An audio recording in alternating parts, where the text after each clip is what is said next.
was making it clear that Kathleen's life from the year 2000 forward would never be the same.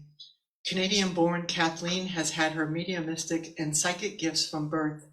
It was in 2000, just before her father transitioned into the spirit world, that she sat with Reverend Doreen Boldt of Toronto, Ontario, who told her that 8 years from now, she would want to know more about spiritualism. And indeed, 8 years later, she was enrolled in the Fellowships of the Spirit 2-year program and graduated from the School of Spiritual Healing and Prophecy in 2009. Since then, Kathleen has immersed herself in psychic and mediumship services. For 7 years, Kathleen sat in numerous private settings, creating public demonstrations, events, taught classes, and participated in up to 12 psychic fairs a year throughout Canada and the USA. A lifelong learner since 2012, Kathleen has continued her spiritual mediumistic development with a focus on refining her spirit evidence and deepening her connection by studies at Arthur Findlay College and with British trained tutors Mavis Patillo, Colin Bates, and Eileen Davies. Thank you. Kathleen became a registered medium in Lilydale in the spring of 2022. With one wonderful summer season behind her, now 2 and 3, Kathleen is looking forward to serving the community again this summer. Kathleen is a member of the Church of Living Spirit, and you can find her on the host of the Medium's Porch, a podcast on the Lilydale Assembly Inc. page. And her website, mediumkathleen.com. And one thing you'll notice about Kathleen, she's always walking around Lilydale, and she's always got a beautiful smile on her face, and she's a bubbly personality, and she's very willing to serve. She's also one of our mentors for our new mediumship program. Our ministerial program. So thank you for that. Thank you for always saying yes, for volunteering. And Kathleen Boldt.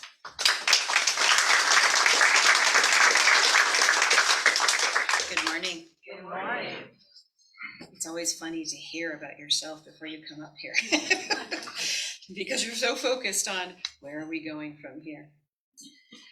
I chose that song before we began, or before I got up here, because when I was a little girl, Jesus, God, was very, very important to me. And I know I've never really lost touch with that place in myself. And that childlike spirit within me is something that I feel when I'm around this sensation of God, or that sense of love, or that sense of opportunity that comes through the spiritual connections, getting lost in mediumship, getting lost in the surrender, not knowing what's going to come next sometimes. Although it's frightening and daunting, it can be something that I find very, very special, and why I enjoy mediumship so much, not knowing what I'm going to say before I get up there, because I can keep my ego out of the way.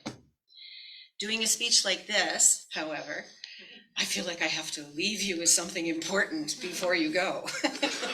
So I decided I was going to bring in this song, because this song, I think, speaks to all of us and our need to recognize that being spiritualists, being people in a community like this, we want to have that contact, that greater heart connection with something that is greater than us, something that reminds us who we are, why we're here, and where we might be going next.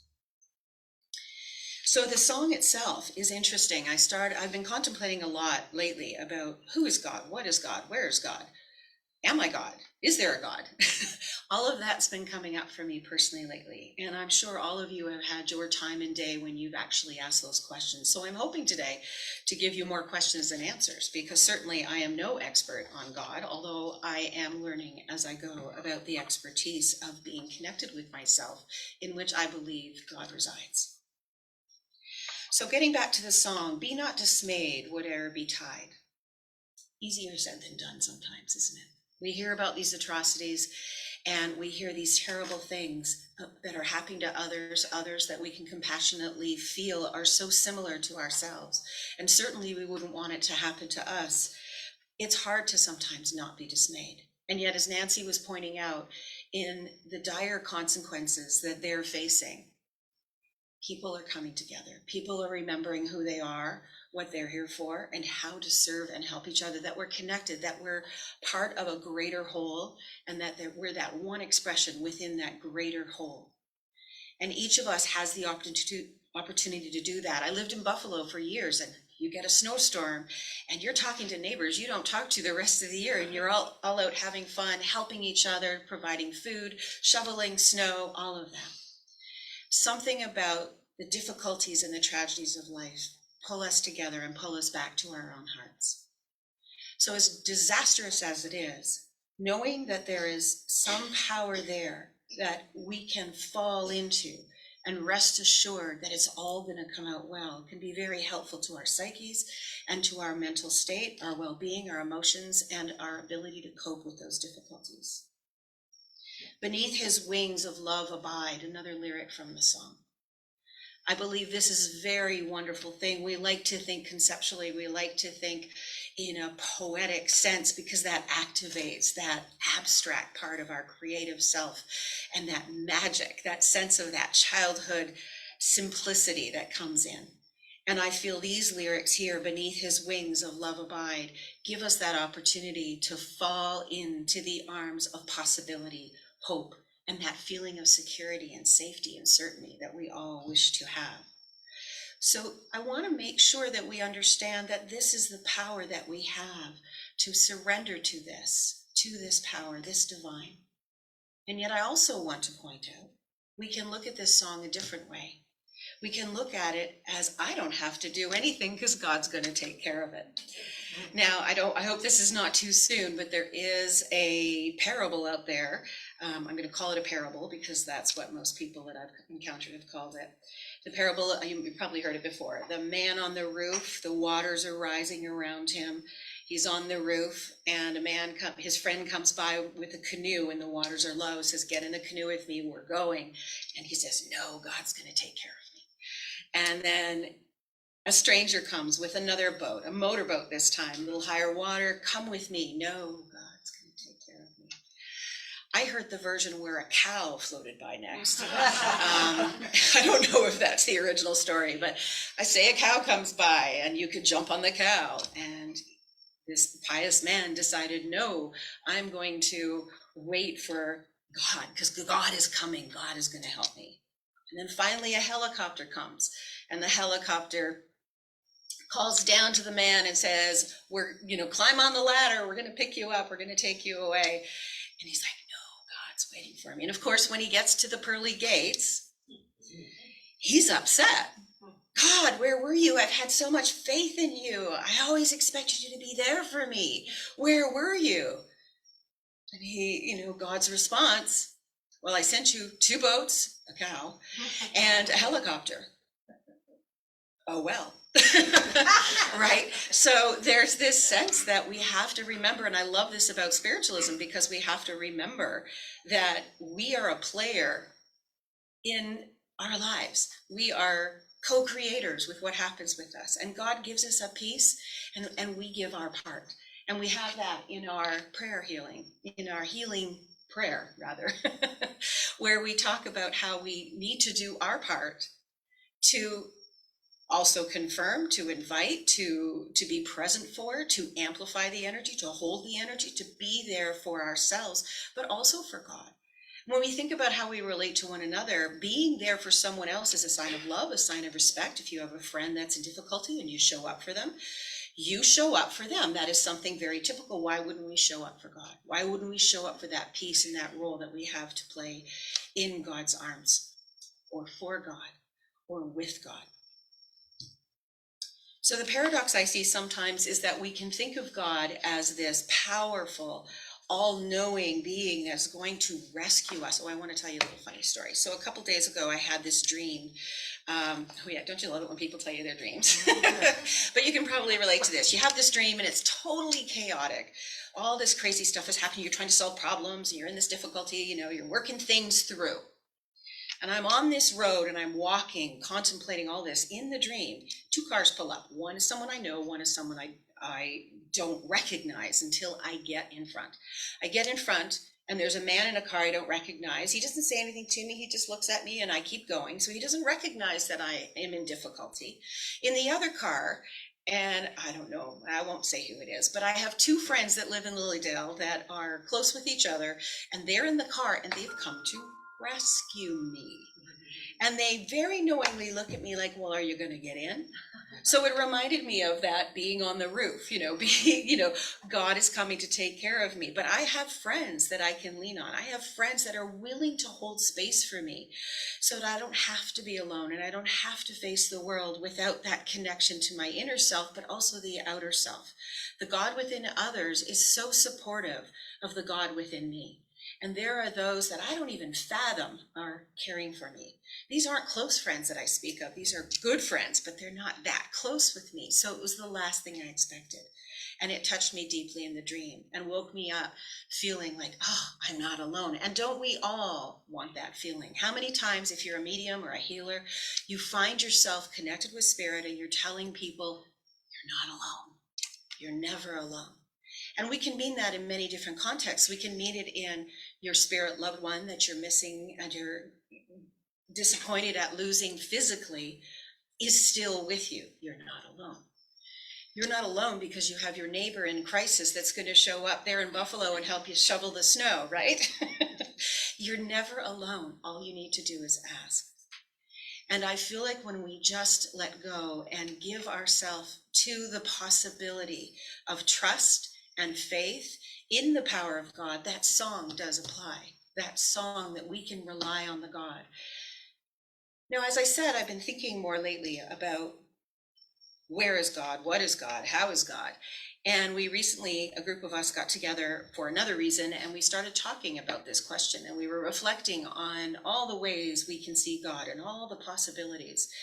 And I've been contemplating even that conversation because I recognize that my mind has gone into this, I need to know, I'm hungry to know, I want to have the answer. And yet I'm also quite open to the fact that there's going to be more than one answer. I think that's common with spiritualist thinking, right? That there's many different ways to get to the same place. And that there's a variety, there's diversity among us. And that one of our creeds here, one of our principles is that, not a creed, our principle is that we can find God within ourselves, that we can trust ourselves to be present for what makes sense to our own hearts. Nevertheless, what I wanted to mention there was that as I was thinking about God, it was thinking, and then I realized that I have known God.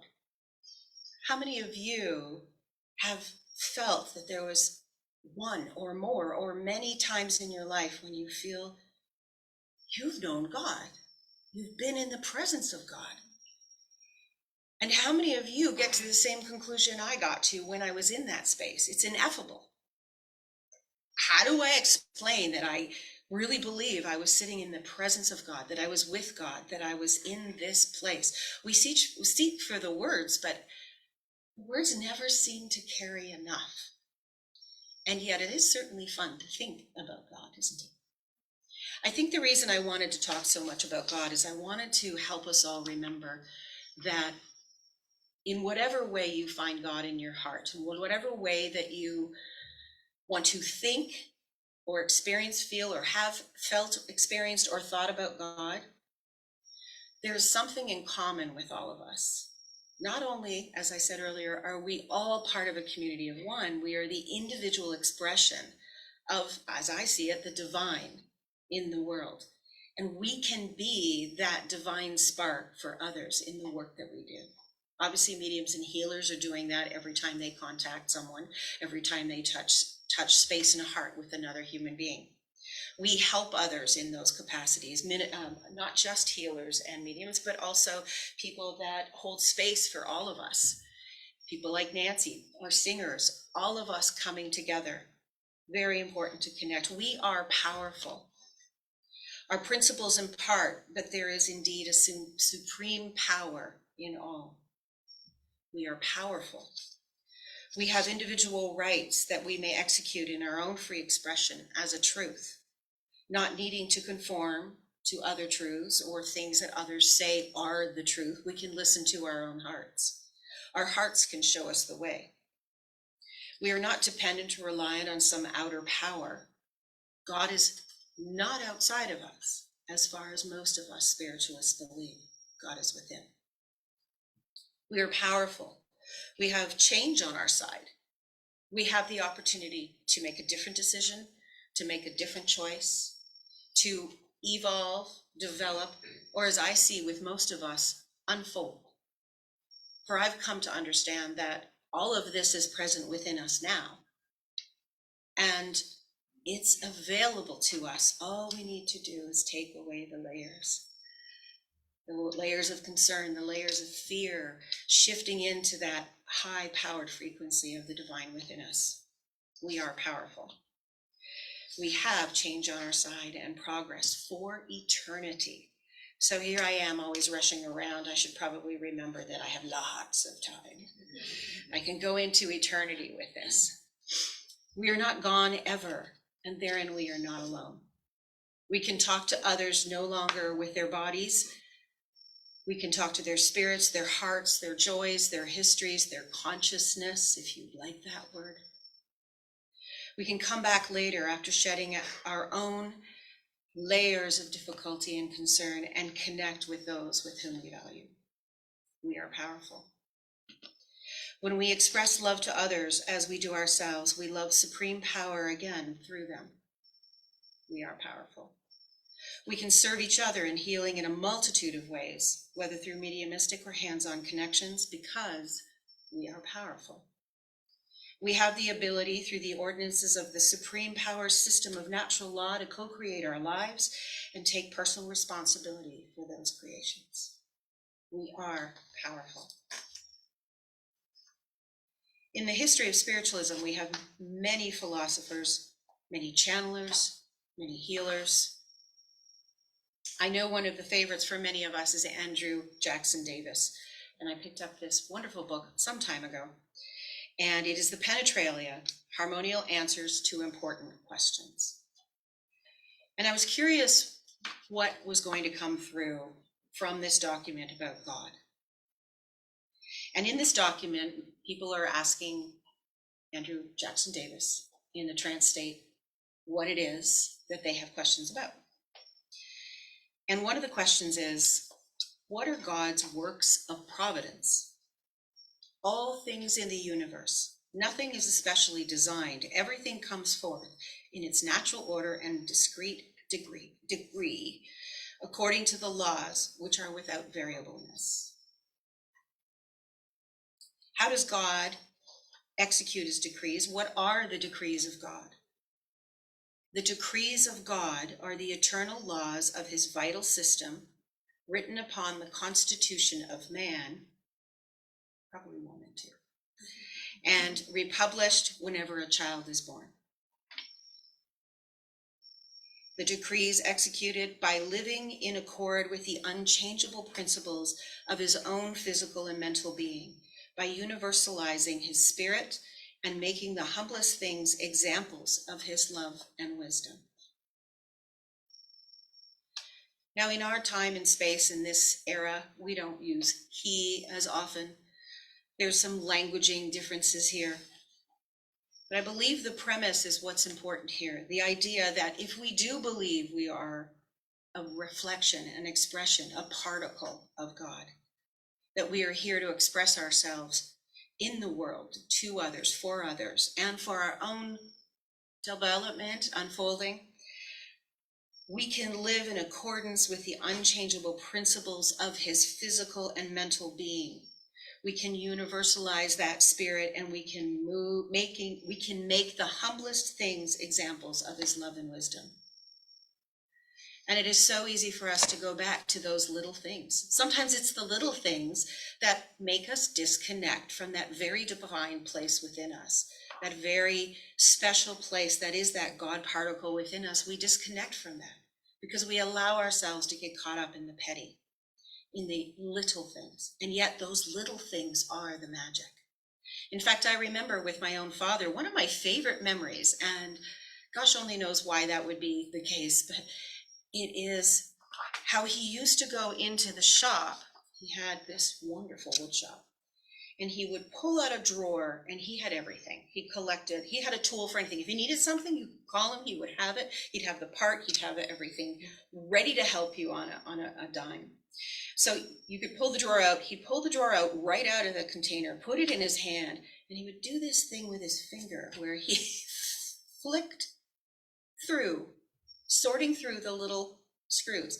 Do you know that was like the first memory that made me cry after he passed? I'm not certain what that was, but it's the little thing.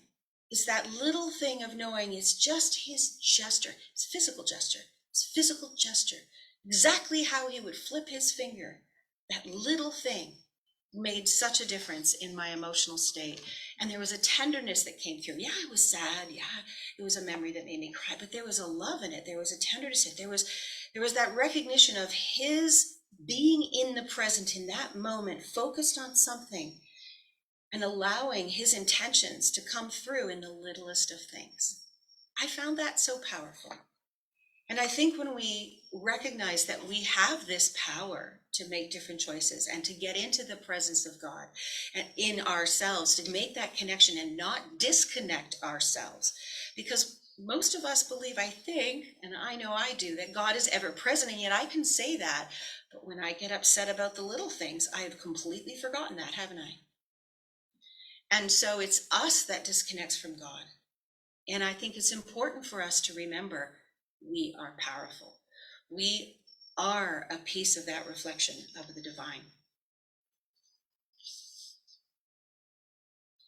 One of the ways I believe that's very simple and not necessarily theological or theoretical even, is to recognize what we feel in the moment, to be present for ourselves. Hence, it's really important, as many of us know, to sit in the power, to sit in our meditations, to contemplate, to go introspective, but not even that much work, to just revel in the magnetism of the divine power to which we're connected and a part of, and open to that, expand into it. I like to say that I get big when that happens. I don't know if any of you experience it that way, but when I sit down, I feel like I become connected to everything, and yet I'm connected to nothing.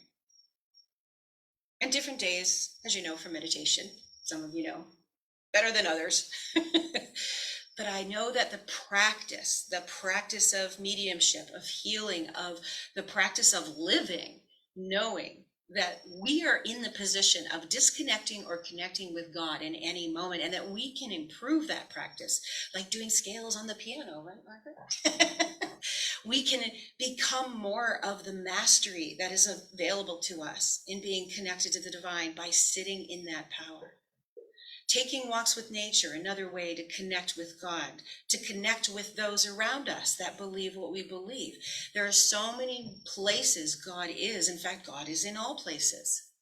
So we have so many options. It's us that disconnects. We have the capacity to dance, sing, and celebrate. Let's focus on that. Let's focus on the God in the other person. Let's just recognize that the minute somebody is not in their happy place with us, that they have simply just disconnected from their God within. It doesn't need to be more complicated than that. Maybe they're behaving badly. Maybe you don't want to be in that space. Maybe you want to move along. But in terms of your heart space and respect and honoring of that other person, maybe just recognize, maybe remind them if you're close enough with them, if that's appropriate, that they're simply just disconnecting from God, because God will take care of us when we do our part. When we connect with God, that is the first step in God taking care of us, is for us to take care of ourselves and to not disconnect from that power. So that divine spark, who is God? Divine spark, intuitive being, connected with all things. Why is God? For the creation and progression of culminating through the higher planes of spiritual existence. We could ask and answer and question this over and over and over, and it might be fun to do so. I think it's easiest for all of us to just drop into our hearts in any moment and drop into those quiet places and spaces where we have a broader perspective and we have the ability to see the divine as it stands before us in each and every one of you. The light that shines within. And if you're a medium, and if you're a healer, and if you're someone who prays and sends your heart up, you can't but affect the rest of the world with that God spark within you. That little drop of pebble in the ocean ripples out. No matter how small or big, you may not even know who you've touched in the long term. Nancy said something about me, which I'm very proud and happy to hear, that she recognizes me as someone that has a smile on my face. Yay! I'm trying to be my best self, and yet I'm not really trying. I'm just going about my day. But to know that others are seeing me that way is really nice. It makes me feel a little bit, okay, maybe it's the ego a little bit, but it makes me feel like I'm being successful in my intention. I'm not always like that. Colleen van der Zijden, another medium in town, saw me one day when I was walking, and she looked at me and she said, "Bad day?" Oh yeah, it was a bad day.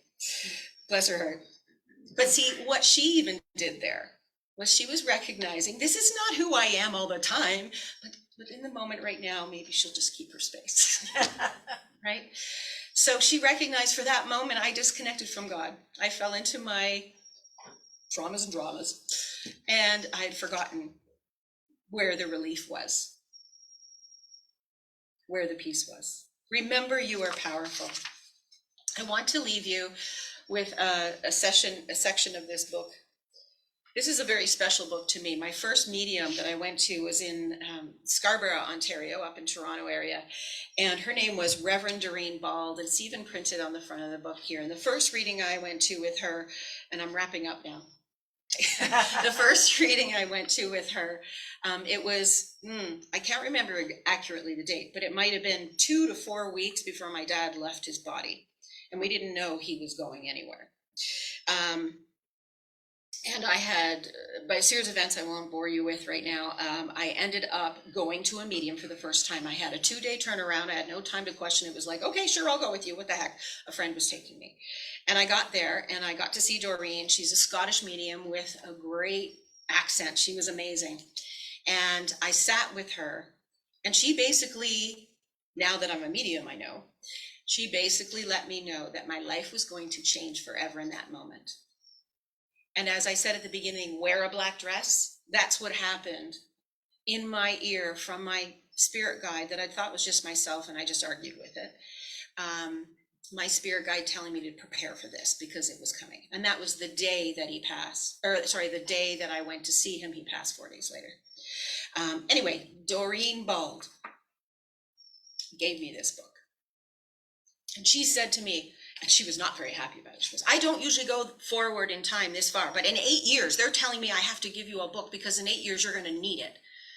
Well, the next time I pulled this book out, after she gave it to me, I was studying at Fellowships of the Spirit. And I was studying mediumship. And she had told me when I was having the mediumship session with her that I could come back to her and I could learn table tipping and I could learn spoon bending. And I'm like, why would I want to bend spoons and tip tables? I was ignorant. I didn't understand. But she gave me this book. And so it is The Aim of Spiritual Revelation by Ramadan. It was channeled through Ursula Roberts, a very well-known medium. If you have a chance to research her, by all means do so. So go forth, beloved ones.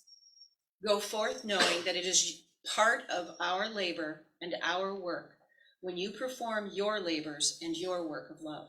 It is part of the great golden chain which is encircling your world in the beautiful, free light of love, which is to replace the heavy, darksome binding and encircling chains of ignorance.